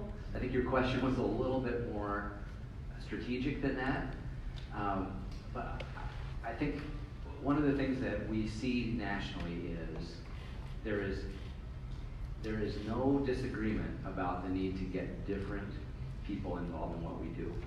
And I think if you can document that you're reaching out to different people, you might not be able to demonstrate the engagement that they have in your program, but nobody can redirect you from that mission of reaching out to new and different people. The agency's required. Yeah. Okay, coming from, or comparing private versus state or federal government, business ones, can you tell what might be the biggest difference between the private industry magazine versus state one, and something that maybe we can latch on to? Now you're speaking my language. The question is, what's the biggest difference? Are you talking really just in the magazine? Well, because I wrote the magazine, yes, but if there's something that applies to other people. Yeah. So the question is, the biggest difference between private sector publications and communications and agency communications. There's a lot more similarities than differences. I mean, on the private side, magazines are not doing well. I mean, the outdoor media is the last piece of the media landscape where magazines really have a stronghold, and a lot of it is demographic and generational. Our core constituents still love a tactile magazine. I still love a tactile magazine, which is why I love this magazine. But that's changing daily. If you don't have a mobile side of your magazine, and you don't have the ability to digitize that content and then string it out in the different channels, you're really missing the boat. That's some of the easiest thing you can do in terms of engagement. The story's already written. Now you just have to repackage it. And that's something that in the private sector we've been doing for a long time, and I think getting increasingly good at it. But the second thing is getting away from the how-to granular content. And this is something that I think a lot of agencies are still clinging to. You know, we need to have in the front of the magazine the calendar of nature events this month. Consumers don't consume that in the pages of print. If somebody wants to do that, they go on their phone. They get that digitally. So we're wasting a lot of space, and when I mentioned the how-to stuff, that's all been taken over by YouTube and by the Google algorithms. You want to know how to gut a trout? You can find that online. Don't devote pages to the magazine.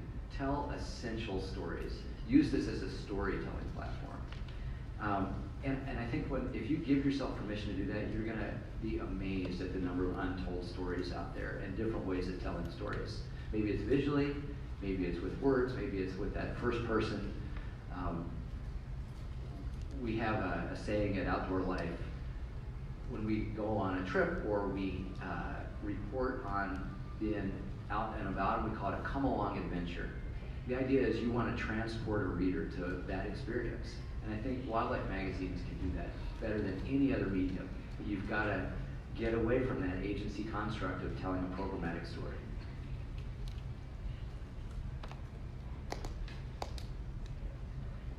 Thank you. Thanks for having me, and it's not that hot.